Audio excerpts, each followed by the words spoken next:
education law that shifts power back to the states. And protesters in Chicago continue to demand Mayor Rahm Emanuel's resignation. The domestic hour of the Friday News Roundup. But first, this update.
Thanks for joining us. I'm Melissa Ross of WJCT in Jacksonville, Florida, sitting in for Diane Rehm today. She'll be back on Monday. An update on the FBI's investigation of the San Bernardino shooting. Congress works to prevent a government shutdown, and a new poll finds Americans' fear of another terrorist attack is at its highest since 9/11. Joining me for the domestic hour of the Friday News Roundup, Jamelle Bouie of Slate Magazine, Lisa Lair of the Associated Press, and Stephen Dinan of the Washington Times. We'll be taking your comments and questions throughout the hour. Call us at 1-800-433-8850. Send us your email to drshow@wamu.org. Join us on Facebook or Twitter. And because it's Friday, we're doing a live video stream of this hour. You can watch the show at drshow.org. Lisa Lair, let's begin with you. The shooting in San Bernardino last week catching authorities very much by surprise. Neither of the two shooters were on law enforcement's radar. What's the latest in this investigation? So the big thing we learned this week was that we know it was a married couple. We know authorities were investigating as an act of terrorism. And the big thing we learned was that they were radicalized for years. This was something, this couple, they were each radicalized before they even started dating online. They were talking about jihad with each other while they were dating before they got married in Saudi Arabia. The wife came in on a marriage visa. They were doing target practices at ranges in the LA metro area within days of the events. But you know and there was a neighbor involved. We have to mention the neighbor. The guns were purchased legally by the neighbor who is a close friend of the shooter, and they may have been planning some kind of attack in 2012, but gotten spooked by nearby arrests of other self-radicalized militants in Riverside, California. They had a bunch of pipe bombs in their house. So what's been fascinating about this is how little the authorities knew about it. There were no warnings or intel that people jumped on beforehand. They really had no idea that these people were planning any of this stuff. And it's also pretty unusual. They're not your natural targets. They're a couple, and they're a couple with a young baby. Parents traditionally, especially parents with young kids, don't plan these kinds of attacks. It's why the Islamic State militants actually urge their fighters not to have children and pay them not to have children, because parents are less likely to do these kinds of attacks. So it's pretty interesting and it's pretty unusual, and it really highlights how hard it is for authorities to find and prevent these kinds of attacks in this era of self-radicalized lone wolf kind of terrorism. Jamelle Bouie, FBI Director James Comey telling a Senate hearing that the agency had found online discussions about jihad between Farouk and others from late 2013, between Farouk and his wife, before they actually began dating. But when it comes to self-radicalization, how difficult is it for law enforcement to get their arms around these types of lone wolf attacks? I think it is so difficult, and what it would take to be able to predict them, to find people, would be so intrusive and so, I think, unpalatable to a lot of Americans who don't want that kind of government intrusion in sort of everyday activity, that it's one of those things that you can monitor discussion forums, you can keep an eye out, but at a certain point, much as with I guess traditional mass shootings with no particular ideology involved, it's kind of difficult to prevent them. The immediate analogy I draw with San Bernardino is not an act of terrorism, but it's the Charleston church shooting, which has a similar kind of self-radicalization, in this case, white supremacist radicalization, and a similar sort of arc to it. The shooter, got a gun legally and went out to do what he believed his ideology said he should do, and it's basically impossible to prevent those things in any systematic sense. Stephen Dinan, let's talk about the former neighbor and friend of the shooter, Enrique Marquez, and his role in this. He purchased the weapons used in last week's attack. That's right, 2 AR-15s, and he's apparently talking to investigators, but the latest is that investigators aren't exactly sure what to make of his testimony or of his conversations, his interviews. They're essentially not sure about his state of mind and what the information is that he's giving them. So the other thing is, yesterday the police were, I guess,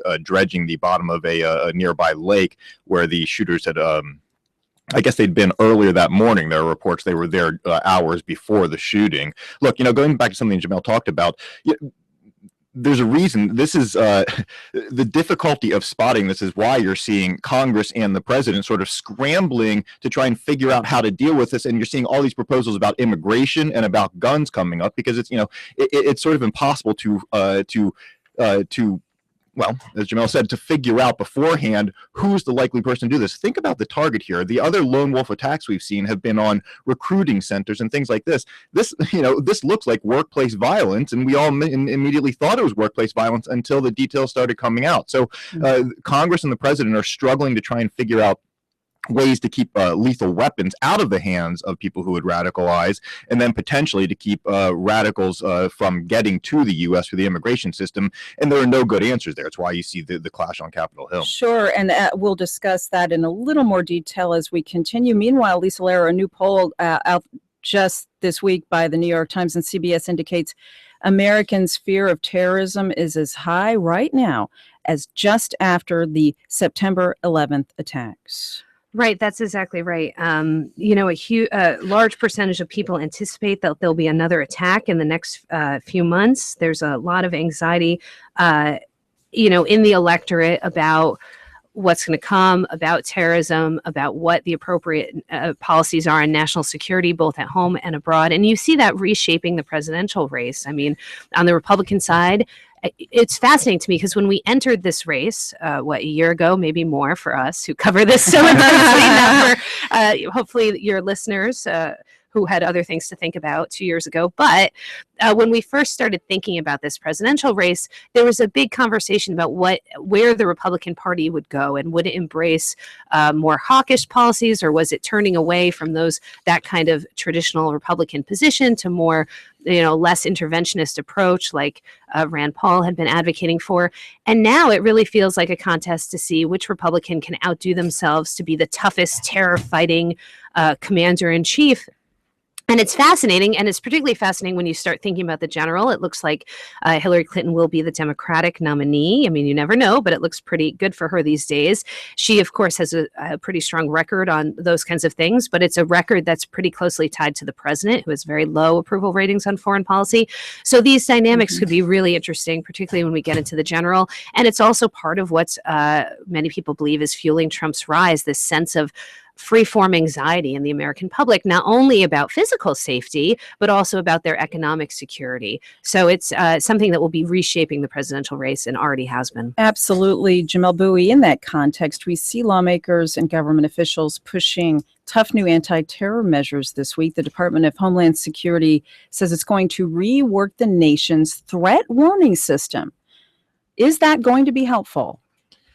I tend to think that these sorts of measures are ultimately cosmetic. Again, lawmakers are not sure how to respond to these kind of threats. It's not clear that they can, and no one wants to say to the public, listen, the thing that you would want to, if you're being honest, you would say, listen, this is very scary. There's not that much we can do about it.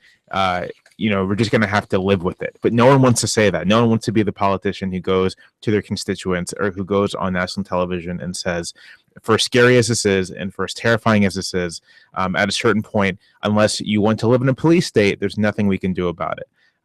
And so you get things like changing the threat warnings, which I can't imagine a way in which it's measurably helpful to anyone, but it's sort of security theater. It feels good. And so it feels good and it's easy, and so they're going to do it. We had Stephen Dinan, this color-coded threat level system that was much derided, put in place after 9/11. Then that was replaced by another system that had never actually been used. Now the Secretary of the Department of Homeland Security saying we need a new system that can publicize warnings or other information, even if we don't know the concrete details of a coming attack. Yeah, this all requires a public willing to buy into those sorts of systems and willing to sort through exactly what the government is telling you without getting overly excited, but not getting underexcited as well. Look, FBI Director Comey sort of summed this up well in his testimony at Capitol Hill this week. This still all comes down to essentially Janet Napolitano's "if you see something, say something." And it turns out, we sort of mock that, but that really is the best defense when you're talking about self-radicalization, lone wolf attacks. Just if you see something out of the ordinary, say something. And you do get this sort of worrisome issue of at what level do you actually, at what level does that backpack on the ground mean you do call somebody, or, do you just sort of say, yeah, I'm in a place where there are a lot of people. So the challenge there, Jamel captured it perfectly. The challenge there is really difficult for them, and a lot of it is cosmetic. One of the other things that we still don't know entirely whether there are signs that could have been caught here. As Lisa mentioned, we know that the radicalization did happen certainly before the wife came to the U.S. The Homeland Security, U.S. Citizenship and Immigration Services, the State Department are going through trying to see whether there are any flags that they did miss. As of right now, they don't know that they don't know of any, but they're still not entirely sure. They're going back through legacy data to see whether there's something they could have missed. But if it turns out that there was nothing that they could have spotted, we really are left with, if you see something, say something, and there's a certain amount of risk in the world.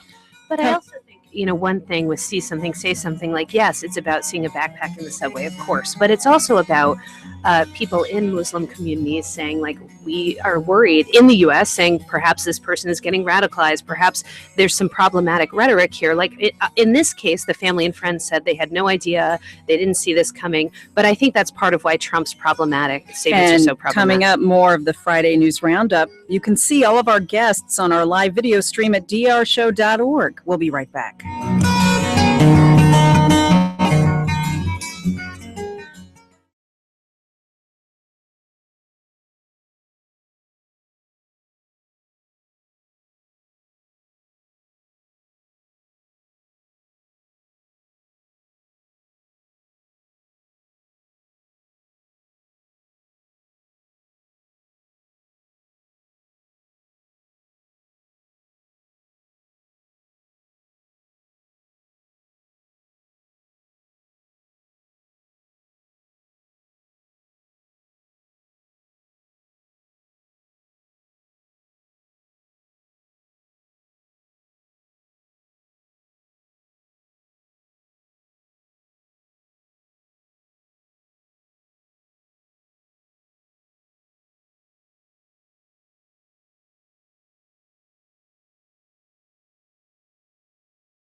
Welcome back. I'm Melissa Ross of WJCT in Jacksonville, Florida, sitting in for Diane Rehm today.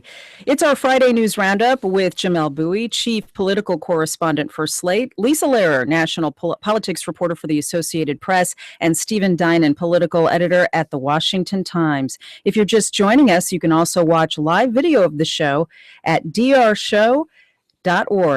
Reverberations from Donald Trump's call for a total ban on allowing Muslims into the U.S. Stephen Dinan, Trump evoking outrage from across the political spectrum. Everybody except for Republican primary voters, apparently. We saw two polls put the level of support for his call at about 65%. That's right. A stunning number that absolutely captures the dynamics that are going on both, within the Republican Party, and then the support more broadly for that when you take the country as a whole, not just Republican voters, obviously way less than a majority. So that division there really gets at a lot of the dynamic there. But look, well, we can sort of capture just how weird all of this was with the incident this week where the New York Times reported that Ted Cruz told a fundraiser, a small group meeting, that he questioned Donald Trump's and Ben Carson's judgment over this, and afraid of angering some of those primary voters who are flowing towards Trump.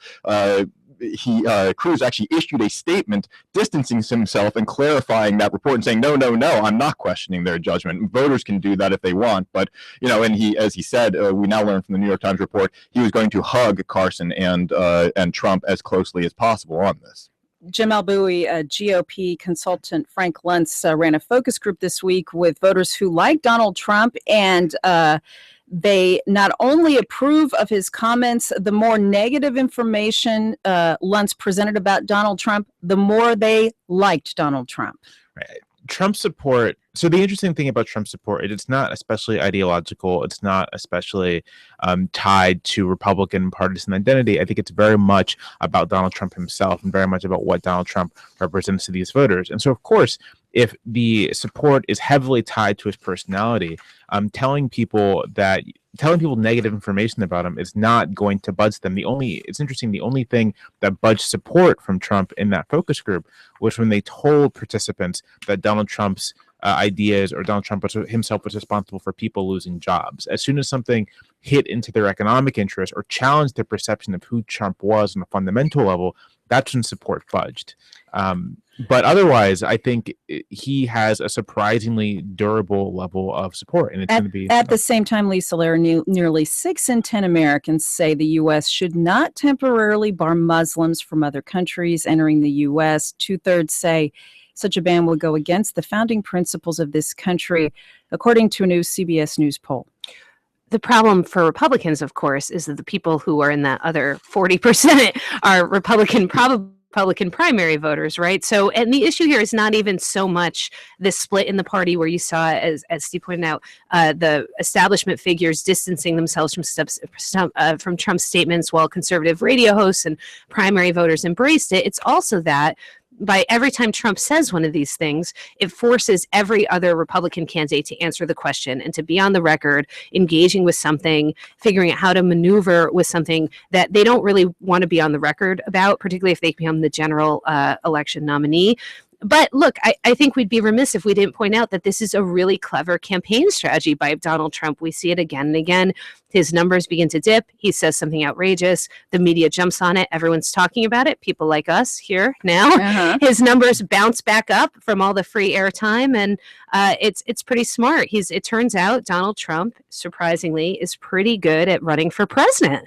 Stephen Dinan, Donald Trump is also talking about floating the idea of an independent presidential bid. Your thoughts? And his supporters seem generally supportive of that, would essentially follow him to that independent bid. Look, I think you can sum up Donald Trump. Jamel talked about, the fact that these folks, no matter what they hear, they're generally with Trump. It's not even so much what they're hearing from Trump. Trump supporters, you can look at them, it's sort of the enemy of my enemy is my candidate in this case. It's the people who dislike Donald Trump that Trump's voters dislike and therefore are going to Trump because they don't like the people who are attacking Donald Trump. So in that sense, it almost doesn't matter what Trump says. They're going to, essentially that in some ways is the definition of a leader. Maybe, what he says, they're going to follow and become and embrace because of the backlash that he's getting. But it's a real problem for now, Jamel Bowie and Lisa Lara, with Donald Trump still leading this splintered field, we learned this week that top GOP officials are keeping open the possibility of a brokered convention. That's a situation in which no one candidate has a sufficient number of nominating delegates to become the nominee. Your thoughts about an actual brokered convention? We haven't seen that on the Republican side since Thomas Dewey in 1948. For the Democrats, it was Adlai Stevenson in 1952. Is that a realistic possibility for the Republicans? I mean, the fact that our last examples of a brokered convention are from when the primary system was entirely different, I think should key us to the extent to which this is just not a realistic prospect. What Republican leaders are obviously worried about, and this is, when you think about it just for a moment, it's a little funny. They're worried that they might have a front runner, an actual voting front runner, whom is almost untethered from the Republican Party itself. And so in that scenario, what do you do? Do you reconcile yourself to the fact that person is your front runner, or do you find some way to dislodge him or find some way to build support around someone else? And that's the question they're grappling with. And it is a difficult one to answer. And I think the larger question that everyone in the political world is grappling with is how do you, Trump has clearly tapped into something, right? It is partially a cult of personality, as both the panelists point out, but it's also a sentiment, a sense of insecurity in the electorate, and everything from their finances to terrorism. So I think the entire political world right now is trying to figure out what he's tapped into and how to tap into that themselves in a way that can help them win the election. I can tell you, as someone who spends most of her time covering Hillary Clinton, certainly Clinton's people are denouncing everything, all of Trump's positions, and they believe that it probably would not be so bad for them to be running against him in the general election. But they are trying to get a handle on this sentiment, this sort of public sentiment that he's found a way to tap. Let's talk about Hillary Clinton on the campaign trail, saying she would issue a number of executive orders on immigration, on guns, on what are known as corporate inversions. Lisa Lehrer, Stephen Dinan. How does that square with her promise to work with Republicans if she's elected? Well, I mean, she's in a Democratic primary, so she wants to show that, Democrats still have strong feelings. They feel very strongly. They support the president. They want to continue his agenda. So she wants to show that not only will she continue his agenda, she'll go further. It's a little bit awkward for the White House. There's a lot of staff that have previously worked for the president who are now working for Hillary Clinton. So, of course, the implicit criticism here is by saying that she would take executive actions on things he has expressed a lot of concern about, like gun control. It raises the question why he hasn't taken those steps himself.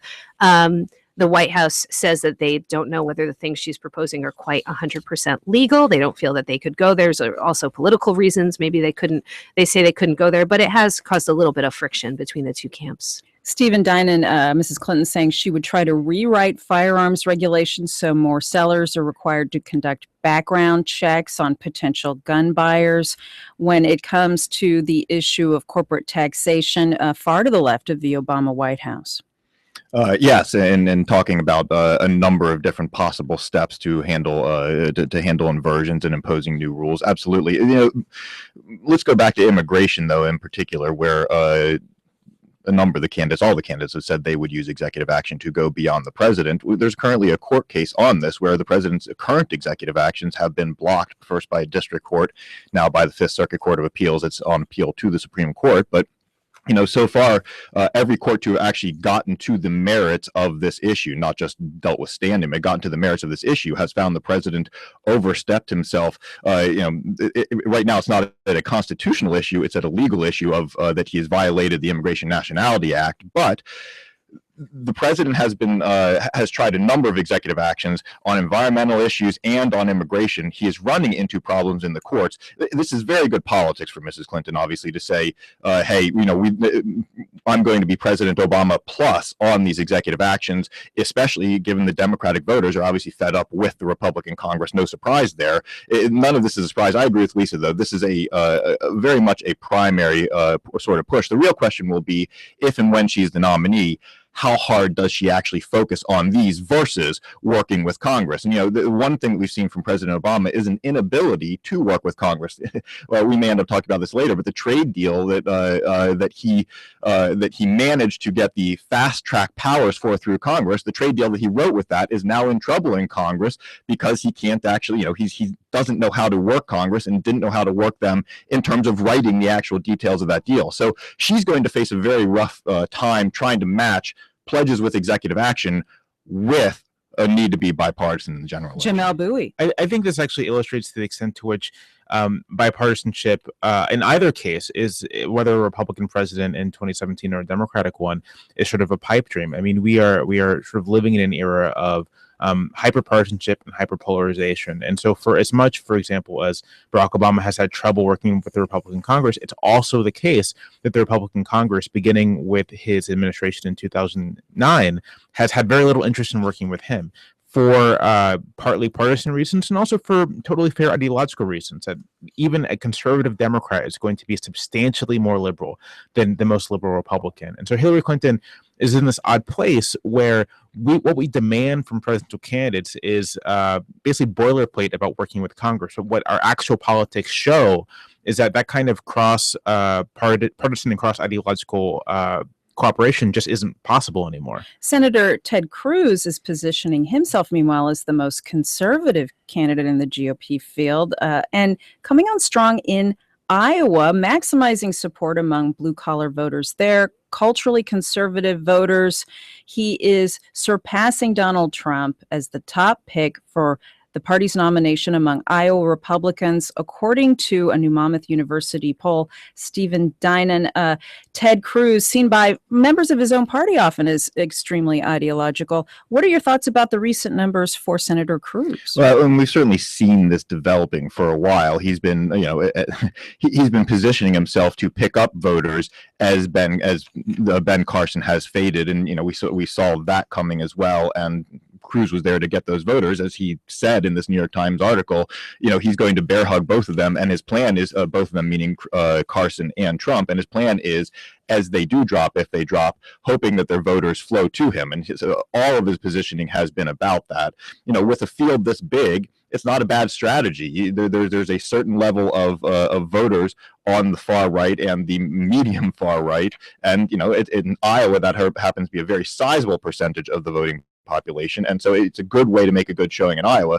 Whether that transfers to New Hampshire, you're likely to see, you've seen Marco Rubio be that number 2 choice, or rise as that number 2 choice in New Hampshire, and then we can talk about the calendar going forward, but Cruz is absolutely very well positioned to pick up voters as some of those other conservative candidates lose them. And it's our Friday News Roundup with Jamelle Bouie of Slate, Lisa Lair of the Associated Press, and Stephen Dinan of the Washington Times. I'm Melissa Ross of WJCT Jacksonville, sitting in for Diane Rehm, and you're listening to The Diane Rehm Show. We'll be taking your comments and questions throughout the hour. Let's go to the phones right now. Frank in Charlotte, North Carolina. Hi, Frank. Good morning. You're on the air. Hi. I'd like to make a question. I have a question and a comment. Our governor, Pat McCrory, said somewhat the same thing that Donald Trump said, but I don't hear the GOP attacking him. And I'm a Bernie Sanders supporter, okay? So it has nothing to do with it. But anyway, my comment is that, are these people, are they so scared that they're unwilling to help a baby that's drowning in the ocean and pull them out, or are they just bigots? And are you talking about the baby that's was seen leaving Syria, the child that drowned fleeing Syria? Yeah, because they don't want Syrians to come over here. But we're having people over there being raped, women starving, children dying, and we're not willing to help these people. So I'm wondering, are they not willing to help them because they're scared, or are they just bigots? That's Frank in Charlotte, North Carolina. Jamelle Bouie. So the United States has a very long history of deep anxiety around people coming from abroad, and specifically people who they believe might be, highly ideological. So in the early 20th century, there was lots of panic about the potential of Italian anarchists sneaking in through the waves of Italian immigration. During the 1920s, there is real fear that Jewish immigration would bring, quote, Bolshevism to the United States. And so I see all of this as part of a similar pattern and sort of a similar heritage of anxieties around people who seem sort of fundamentally foreign to the American experience, and what they might bring and how they might change American society. We're seeing, Lisa Lair, as well, not only this pledge to rework the threat warning system, but also moves to tighten the nation's visa waiver program, and also a measure to require social media companies to report any online terrorist activity. What are the chances of passage of that, and what are your thoughts about his call as well? Right. I mean, that was one of the big ironies, I thought, is there was a lot of political anxiety and fear and talk about 10,000 Syrian refugees coming in, and far less until this week talk about this visa waiver program, which basically allows travelers from 38 countries that we consider friendly, mainly European countries, to come into the country without interviews, without having background checks, without really screening, that you would require to get a visa. The White House took steps to tighten that program. The House passed a bill to tighten that program to bar people coming from Iraq, Syria, Iran, and the Sudan, or people who have visited those countries in the last 5 years from traveling to the U.S. without a visa. The reason this is important is that the attackers in Paris all had European passports. They had French citizenship or Belgian citizenship, so they could have come into the U.S. had they wanted to do that with very little screening. But it was pretty interesting that was something that we weren't hearing about much on the campaign trail, and we were hearing an awful lot about refugees until this week. Stephen.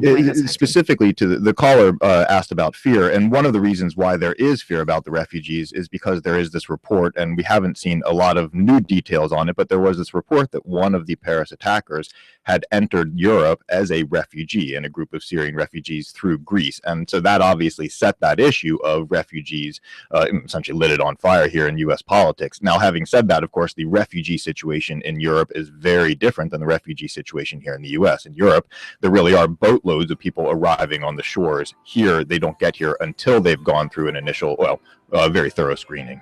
And coming up, your calls and questions. It's our Friday News Roundup. Stay with us.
Welcome back. I'm Melissa Ross, host of First Coast Connect in WJCT Jacksonville.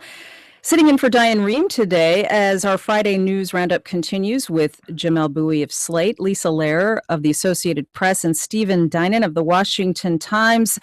Stephen, the Senate has passed a 5-day stopgap to keep the government open. The House will follow suit today. How close to a deal are they, and how significant is this? Well, close to a deal. They're actually not particularly close to a deal. This is one of the situations where nothing is agreed to until everything is agreed to, and there are a lot of moving parts. One of those moving parts is whether they add in what amounts to a $700 or $800 billion tax cut package, which would be permanent extension of some tax cuts that they renew every year, things like the child tax credit, the some college expense tax credits, research and development tax credit for businesses. So there are a lot of moving parts there. The main sticking points, though, on the spending deal are the so-called riders. Do Republicans manage to attach something to stem the flow of those refugees we were just talking about? Do they manage to attach things to roll back environmental regulations? Do they manage to attach something to roll back some of the regulations, and Democrats actually added a new wrinkle yesterday when they said they wanted their own rider to undo what's actually been a rider for years and years and years, preventing the government from spending any money on gun violence research. So the gun issue and the refugee issue, all of these terrorism concerns we've been talking about, also playing a role in that spending bill. So it's, there are a lot of moving parts.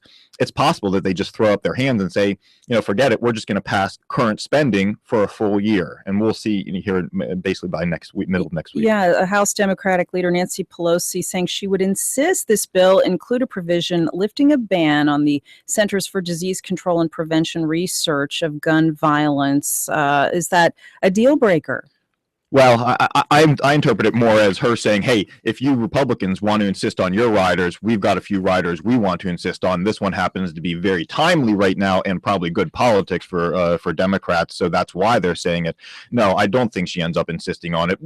Having said that, Congress for the last 5-6 years has been the sort of least common denominator Congress. They get done only the very bare minimum that everybody can agree to. There's a possibility here, and there's that they end up doing things where they accept things they don't want in order to get things they do want. So Pelosi could get her way if Republicans get their way on a number of riders. I think it's more likely that none of them get their way. And let's move on to what's happening on the streets of Chicago, Jim Malbui. Massive protests blocking the streets this week. Embattled Mayor Rahm Emanuel facing calls to resign after police officer Jason Van Dyke captured on video shooting Laquan McDonald, 17-year-old Laquan McDonald. The mayor has apologized for this controversy. There's been the forced resignation of the city's police chief and multiple investigations, including one from the Justice Department. Can Rahm Emanuel survive those?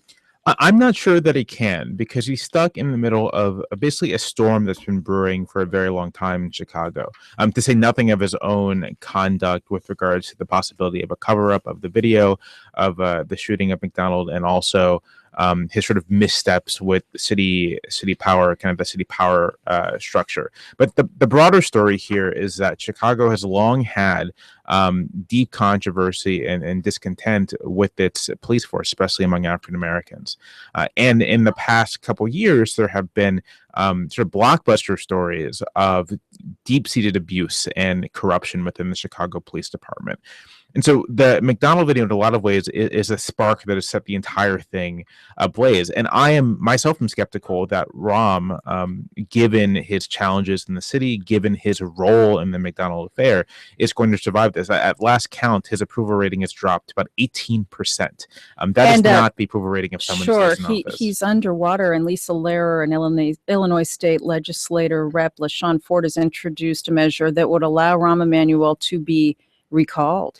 Yeah, I'm also not sure he's going to survive this. There's some polling that shows that 51% of Chicagoans believe he should step down. He's handled this in a way that's felt very reactive, very defensive, notwithstanding what his role was in the cover up here.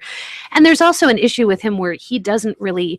He's had a very turbulent term as mayor. He faced a difficult runoff election. He was sort of seen, even though he did things like pass full-day kindergarten and raise the minimum wage, he was seen as a corporate Democrat. A lot of liberals in the city weren't very keen on him. He prompted a major teacher strike. So he doesn't have a reservoir of goodwill in Chicago. The interesting thing here, and someone I'm watching, is, of course, Hillary Clinton. She has a long history with him. She has called for a federal investigation of the shooting, which is now happening, but she has not called on him to step down. Bernie Sanders has. So it'll be interesting to see, as the heat gets turned up on Mayor Emanuel, what Hillary Clinton and the rest of the Democratic establishment here in Washington do. And let's go to your calls and comments to Jason in New Braunfels, Texas. Hi, Jason. Good morning. Hey, how are y'all doing? Great, I always thanks. love this show on Friday. Listen, I'm not trying to be a wise guy. I'm asking this question as somebody, I'm just going to be honest, who made the decision during the Texas primary. I'm going to cast my vote for Mr. Trump.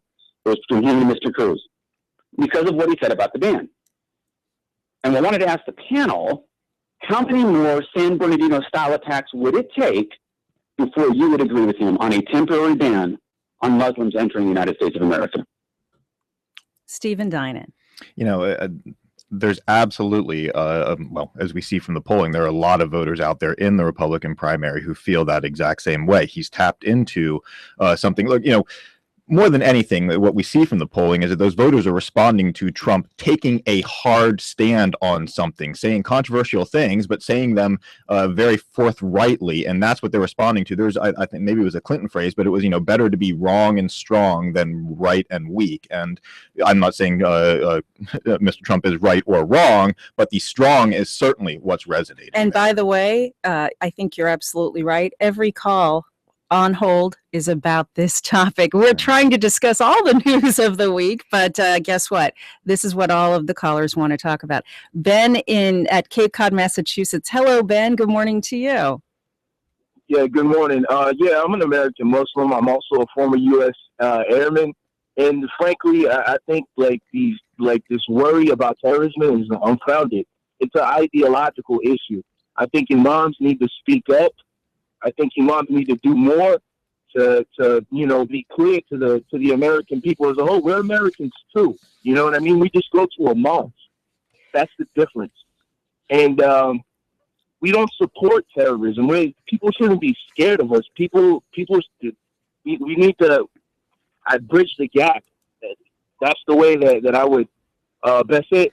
And it's if these people were radicalized through the internet, it's something that Secretary Clinton brought up, and I'm not going to vote for her in the primaries, but something that she brought up that really resonated with me was that if people are being radicalized on the internet, that's where it's fought.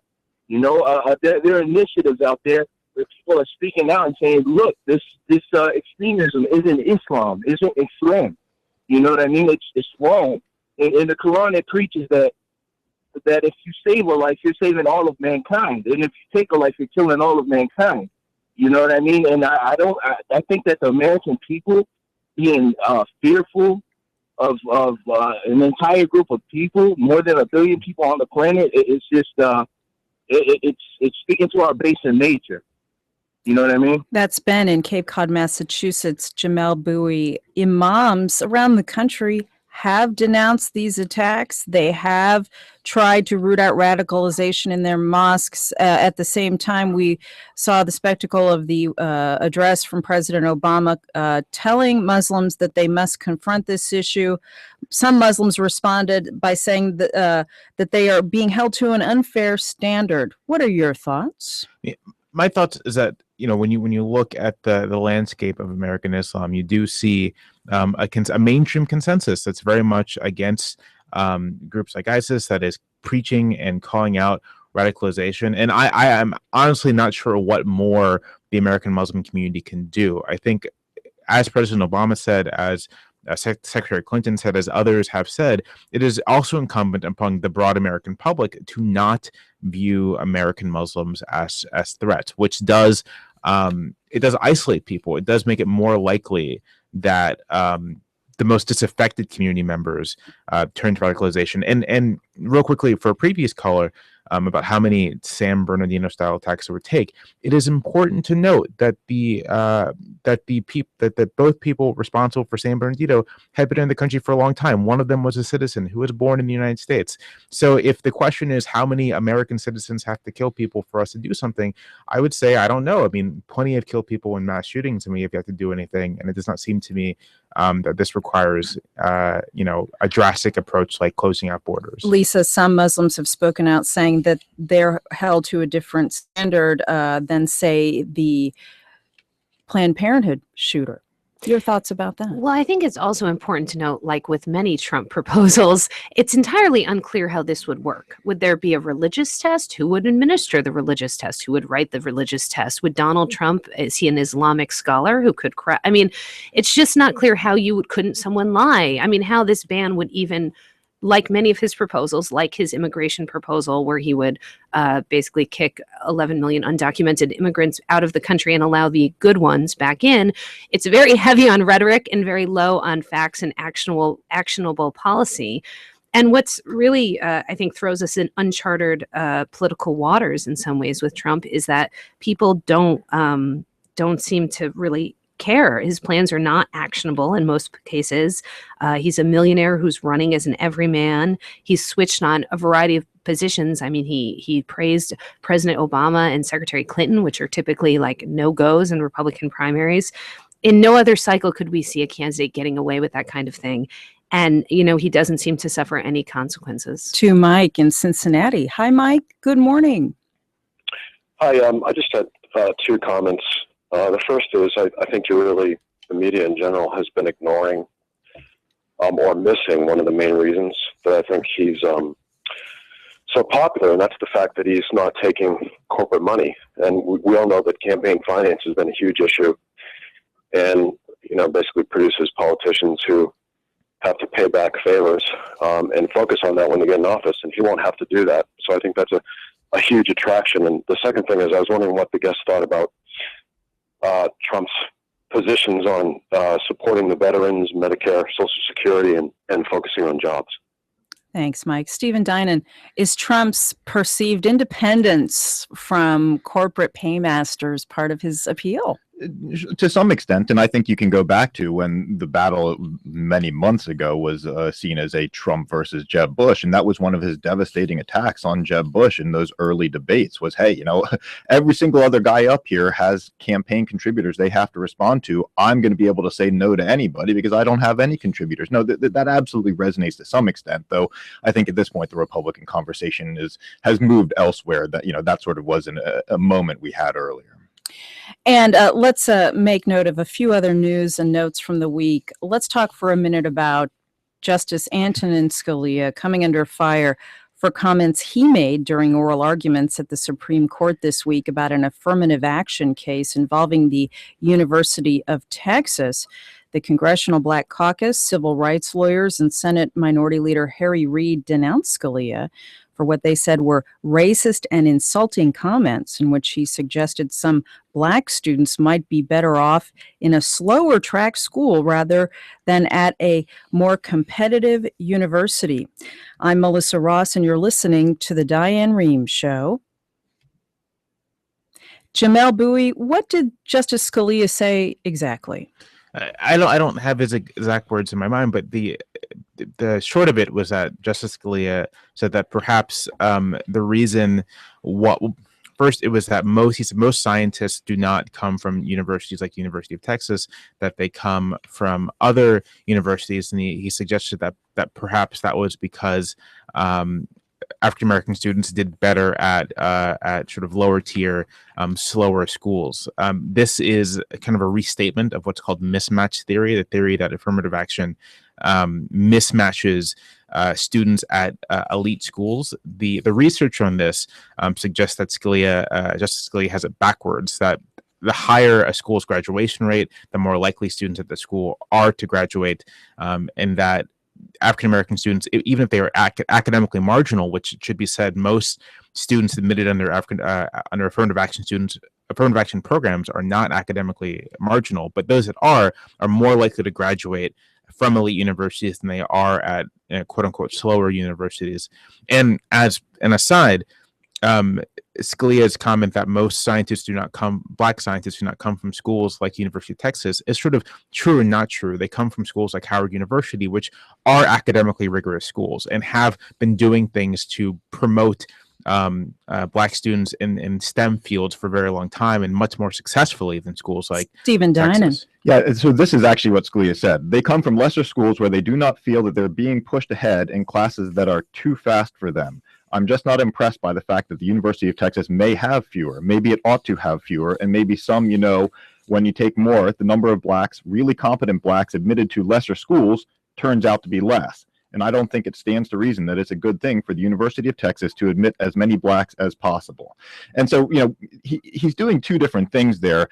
First is he's going into the research, but the other point he's making, and you can agree or disagree with it, and Jamel just got at some of the issue there. He's saying that if University of Texas is taking these very high qualified Black students, then fewer of them are going to those other schools. He's essentially saying there's a particular pool of qualified Black students for these top schools, and is it really important that you have them at a particular school rather than just going to good schools, whatever those schools are, such as Howard. As you said, this has prompted a huge backlash, a huge debate, particularly now in the Twitter world, a giant 140 character back and forth. And very quickly, Lisa Lair, while Scalia is getting a lot of attention, it's almost certain that Justice Kennedy will be the deciding factor in this affirmative action ruling, right? Right. And one thing that was a little funny to people about Scalia's comments is the plaintiff in this case actually didn't meet the academic standards to get into University of Texas. You were supposed to be in the top 7% of your class, and if you're not, they're allowed to consider other factors to decide. The school can consider a holistic is the legal term that they used, consideration of a variety of factors, including race. That's what the plaintiff was disputing, but she was not in that top 7%. The court seems unlikely to overthrow the including race as a factor at all, but they may decide that it needs to be more narrowly tailored, and that could prompt lawsuits at schools across the country. Jamel Bowie, quickly, you agree? Yeah, I think that's right. It appears to me that Kennedy is very much interested in limiting or even ending race-based affirmative action, but doesn't quite want to use this case as a vehicle for doing so. And so we'll see what happens when the court decides. Thank you all so much. Jamel Bowie, chief political correspondent for Slate, Lisa Lair, national political reporter for the Associated Press, and Stephen Dinan, political editor at the Washington Times. I'm Melissa Ross, host of First Coast Connect, WJCT Jacksonville, Florida. Sitting in for Diane Rehm today. Thanks for listening.